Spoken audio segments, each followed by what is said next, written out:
Ada ular teman-teman. Ih, ularnya aneh. Ih, ularnya aneh warnanya.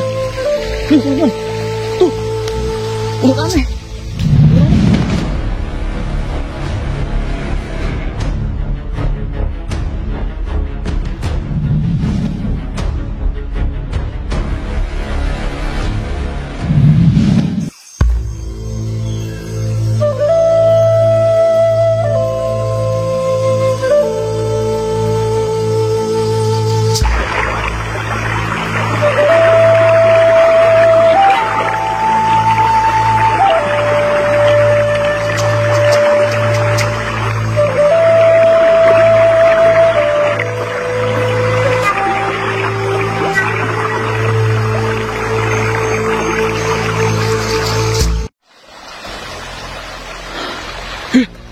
Ada ular teman-teman.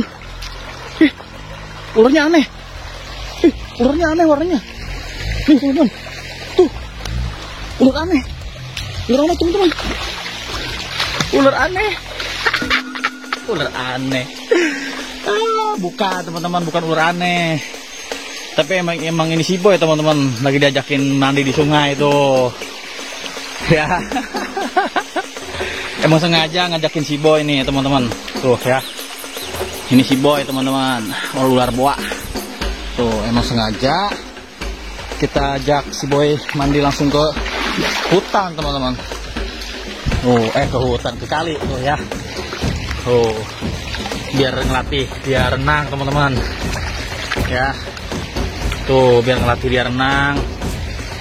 Ya sekali-kali kita bawa ke alam liar teman-teman, atau alam bebas gitu. Bukan teman-teman, bukan ular aneh ataupun bukan ular siluman ataupun ular dedemit teman-teman. Tapi emang saya di sore ini bawa si Boy ke ini teman-teman, ke sungai ya. Bawa si Boy ke sungai. Tujuannya emang buat mandiin dia teman-teman. Buat mandiin dia sekaligus kita ajak di kali ini teman-teman, atau ke sungai ini biar dia berenang gitu teman-teman ya. Karena di alam liar itu sendiri ular boa ataupun ular piton ketika menemukan sungai, dia pasti bisa berenang teman-teman, atau berenang gitu. Piton, boa di alam liar itu bila mana dia ke kali atau ke sungai, nah itu untuk renangnya sendiri itu benar-benar bagus teman-teman, atau jago gitu ya, jago renang gitu. Walaupun tubuh dia cuma panjang doang gitu kan, cuman untuk masalah berenang di sungai, ular-ular kayak piton, boa termasuk perenang yang bagus teman-teman. Makanya saya bawa ke sini biar si Boy ya seenggaknya kita ajakin ke sini tuh ngajakin dia seperti layaknya hewan di alam liar gitu ya, walaupun dia peliharaan gitu. Cuma kita biar ini aja gitu teman-teman, biar dia biar badan dia gerak aja gitu teman-teman ya, untuk melatih dia renang juga gitu. Biar badannya tuh sekal gitu, kencang gitu teman-teman. Jadi kalau misalnya kita pegang tuh dia nggak lembek teman-teman, jadi penuh dengan otot gitu teman-teman ya. Gitu. Dan ular si Boy ini sendiri adalah ular boa teman-teman ya. Dan habitat aslinya bukan di Indonesia teman-teman, melainkan di Amerika sana teman-teman ya. Gitu. Dan si jenis boa ini juga tidak bertelur teman-teman, melainkan melahirkan gitu ya, atau bertelur kemudian melahirkan. Bisa dibilang juga opopipipar gitu teman-teman, bertelur lalu melahirkan. Dia bertelur dulu di dalam rahim dia atau di dalam perut dia, baru dikeluarkan melalui pembuangan dia gitu, atau kelamin dia gitu teman-teman. Gitu ya. Gitu teman-teman. Jadi kita melatih si Boy atau ngajakin dia ke sungai lah ya, kita ajakin dia healing teman-teman, ngajakin dia healing ya. Tuh si Boy sendiri sih panjangnya sekitar 2 meteran teman-teman, belum terlalu besar ya. Dan panjang maksimal si Boy ini sendiri nantinya, atau ular boa ini nantinya tuh sekitaran hampir 3 meteran lah teman-teman, bisa lebih ya, hampir 4 meter gitu. Dan badannya juga bisa lebih besar lagi dari ini. Jadi ini masih jauh gitu untuk kata dewasa ya, atau untuk kata badannya maksimalnya lah gitu, jauh teman-teman.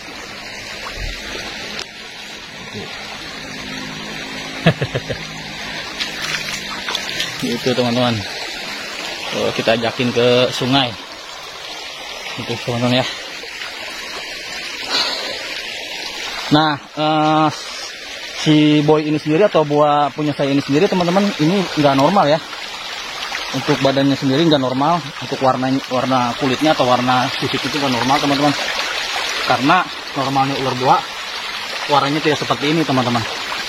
Nih, warna asli ular buah itu seperti ini teman-teman aslinya.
Nah, seperti itu teman-teman warnanya.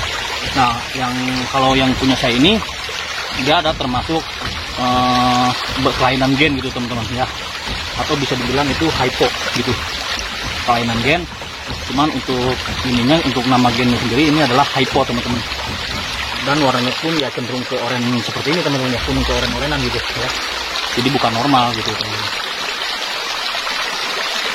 Nah, ular ini sendiri di Indonesia banyak teman-teman, karena udah mulai banyak ini ya yang merenak itu atau breeder lah yang berusaha untuk mengembangbiakan ular ini teman-teman. Di samping untuk diperjualbelikan ya, tujuannya juga kan untuk bisa ini ya, apa namanya, untuk bisa melestarikan juga gitu kan, walaupun ini bukan hewan asli Indonesia gitu teman-teman. Seenggaknya kita sebagai pecinta reptil dan pecinta hewan merasa bangga atau merasa senang ketika mana ada orang yang berupaya untuk mengembangbiakan suatu reptil atau ular gitu teman-teman. Karena mengembangbiakan ular itu sendiri tidak gampang teman-teman ya, tidak gampang, perlu proses dan perlu ilmu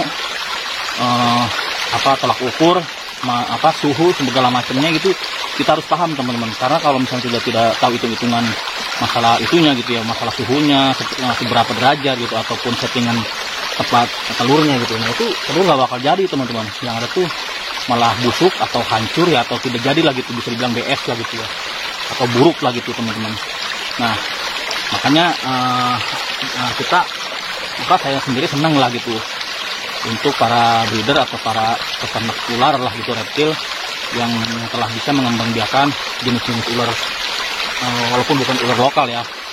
Kita patut diapresiasi teman-teman, karena tidak mudah gitu teman-teman. Tuh, kemana tuh si boy?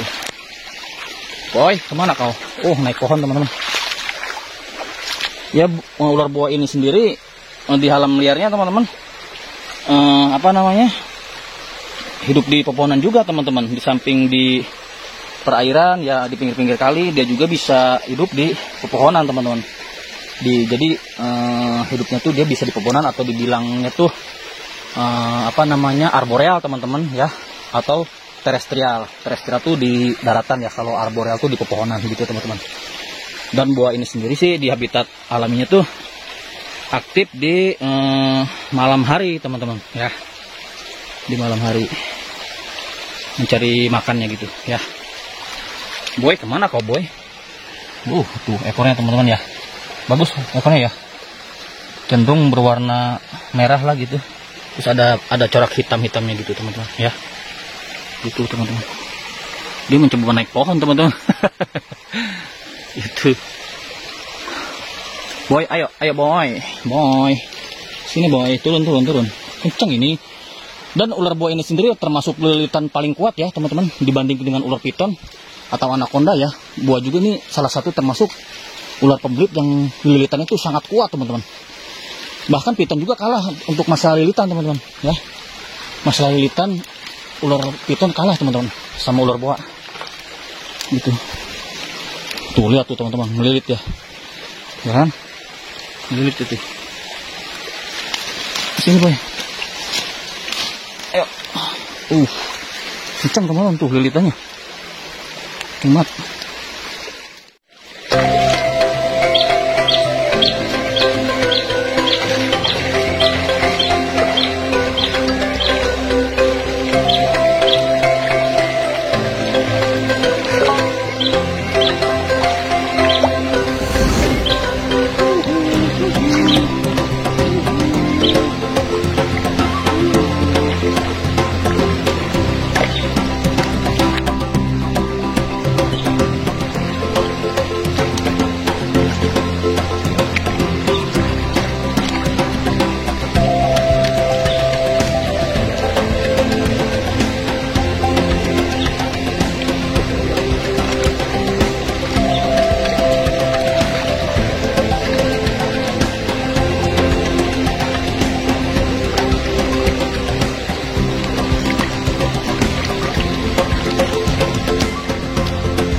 Oke teman-teman,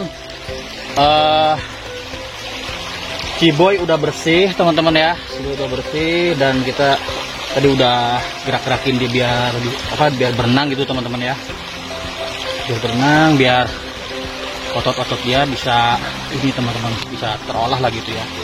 Jadi tidak lembek gitu teman-teman, karena ada beberapa ular lah gitu, walaupun besar itu bila dipegang atau diangkat tuh lembek teman-teman, karena ular itu atau ular peliharaan itu jarang teman-teman, jarang dimainin gitu kan, atau jarang dilepas liarkan saat seperti ini gitu kan, mencoba untuk berenang-renang kayak tadi gitu kan. Nah itu ngaruh teman-teman kepada otot-otot dia gitu ya, dibanding ular yang tidak sama sekali kita kasih ke alam liar atau kita kasih renang kayak seperti si Boy, sama ular yang cuma di kandang terus teman-teman dari kecil hingga besar gitu. Ya minimal kita mainin lah gitu teman-teman ya, kita ajak kali biar dia bisa berenang, atau ularnya tuh dilepasin di area terbuka atau di pepohonan gitu, biar otot dia tuh bisa kenceng gitu teman-teman, jadi nggak lembek gitu teman-teman ya. Oke teman-teman, hari udah mulai sore teman-teman ya, si Boy juga udah kita mandiin ya, udah bersih lah gitu. Terus tadi juga kita udah biarin dia renang-renang di kali ya teman-teman. Oke, itu aja sih teman-teman ya di video kali ini ya. Terima kasih yang udah nonton teman-teman. Nantikan video berikutnya di channel Raja teman-teman ya. Sekali lagi terima kasih yang udah nonton. Dan saya sendiri undur pamit teman-teman ya. Dan akhir kata assalamualaikum warahmatullahi wabarakatuh teman-teman. Bye bye.